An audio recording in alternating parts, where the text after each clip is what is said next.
Dan Illman, Matt Birney are moving on at Santa Anita to race number 5. It's the Grade 3 Thunder Road Stakes. We kick off the Pick 6. Our stakes preview presented by DRF Bets. You want to play the Pick 6 at the Great Race Place? No better place than DRF Bets. $200 free bet, no deposit required. DRF.com/join is where you need to go. The promo code is FreeBet09. Let's take a look at this field of turf milers competing for $100,000 in the Thunder Road. The 3, Blackjack Cat. This is a horse that just improved by leaps and bounds. Boy, Mark Glatt did a great job with him. Yeah, certainly did. And I mean, you want to talk about a dynamite effort. Probably one of the more, I don't want to say underrated, but underappreciated races that was run on Breeders' Cup weekend was his 3rd in that Breeders' Cup mile. I know the pace was electric and he had everything to run at, but he was wider than wide throughout, and you look and see the way that he has run in the past. He's usually a tactical, handy horse. He had to come from 100 out of it because they were going that fast.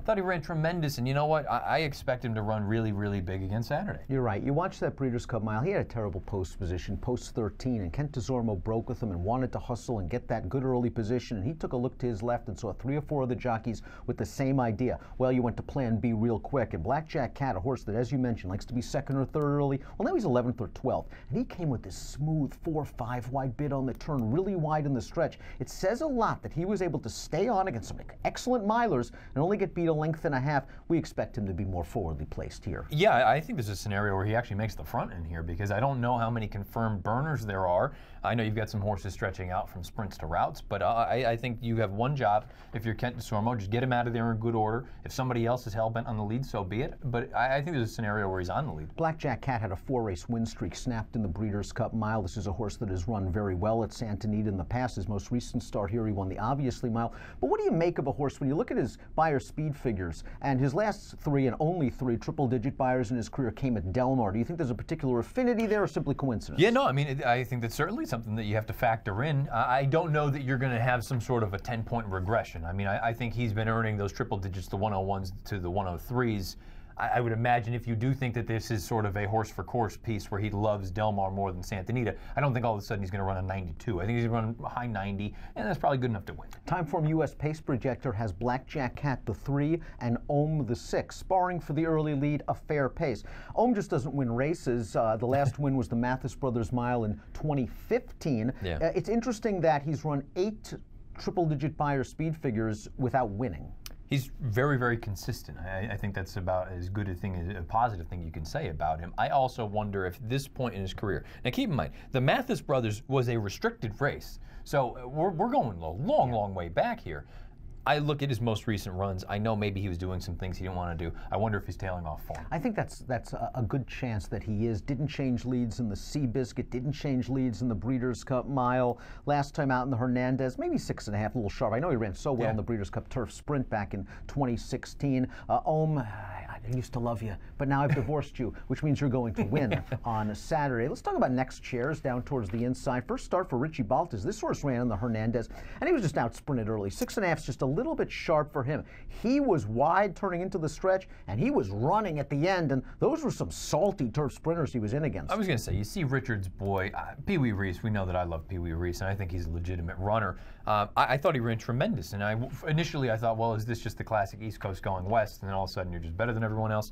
I think there's a part of that, but I also think Baltas has moved him up to another level. My concern here, past year turf sprint to route Santa Anita for Baltas, 1 for 22. 76-cent ROI, and I also wonder too, stretching back out, where is he going to be positioned? Do you have to chase Blackjack Cat? I don't like that. First time against older horses for the 2 Buoys Hero, who really did some nice work last year at 3 for trainer Phil D'Amato. He parlayed a perfect trip and ride from Kent DeZormo to win the Mathis Brothers Mile restricted race for 3-year-olds. Now he's going to take on older horses. Corey Nakatani takes them out. Kent, as you can see, will be riding Blackjack Cat. You had him last time at 3-1. I think that was the time to have him. He's going to probably be the second choice in here, or close to it, along with Ohm behind Blackjack Cat.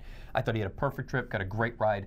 I think last time was the time. Tequila Joe just didn't fire last time out in the Grade 2 San Gabriel. I mean, he was facing the boss of the West Coast Turf Division right now for longer distance races. It's in the post. His prior effort, the Hollywood Turf Cup, I mean, that's one of his best performances, a 93 Beyer. And you just watch that race, and he had everything his own way on the lead. If you want to say 1.5 miles is too far, that's fine. Where's his race? I don't think he has one. I don't think he's good enough. I hate to say it like that so bluntly, but I mean, you go 3 starts back when he lost that lure. He lost by a neck to he will. We know he will lose races he's not supposed to lose.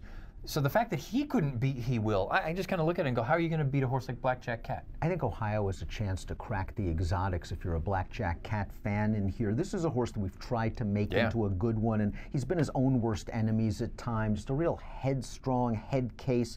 He returned off of a significant layoff last time out as a gelding. Now maybe that calmed him down a little bit. He was also placed in a spot where he couldn't win. This horse just really can't stand up on dirt. They ran him in the Midnight Loot. He was nowhere. I think that was simply a race to get him tightened up and fit for this. And if he could settle down early and revert to some of his good races from 2016, he can crack the board. I agree 100%. I think the big problem with Ohio early on when he got here to the States was he was just keen and wanted to go on. Well, guess what? Now that he's been clipped, you'd hope that that's going to relax him a little bit. He has at least a puncher's chance, even if Blackjack Cat runs one of his best races. Ohio, his best day, he could come close to winning this race. I certainly think he's one that you need to use underneath. Let's take a look at our top selections for the Grade 3 Thunder Road Stakes. We're both going with Blackjack Cat on top. You're going 3, 2, and 6. From a single race standpoint, I'm going to go 3, 2, and 1. From a pick 6 standpoint, most of my weight's on Blackjack Cat. I think he's the most likely winner. I want to have a little next chairs in there in case this pace is a little bit faster than expected. I'm going to just kind of stand on Blackjack Cat. I think it's one of those instances where he's just better than everyone else. Now, maybe Bowie's Heroes, he's ready to take that next step where he's going to face older horses, he can continue on, but I just think Blackjack Cat, if he runs that Breeders' Cup, he's not going to lose. He's the horse to beat in the Grade 3 Thunder Road. Again, if you're playing the Santa Anita Saturday card from home, please sign up to DRF Bets. A $200 free bet with no deposit required is available to you. DRF.com/join is where you need to go, and the promo code is FreeBet09. Approximate post time for the Grade 3 Thunder Road. We're kicking off the pick 6 on Saturday at Santa Anita, 2 o'clock Pacific. Good luck.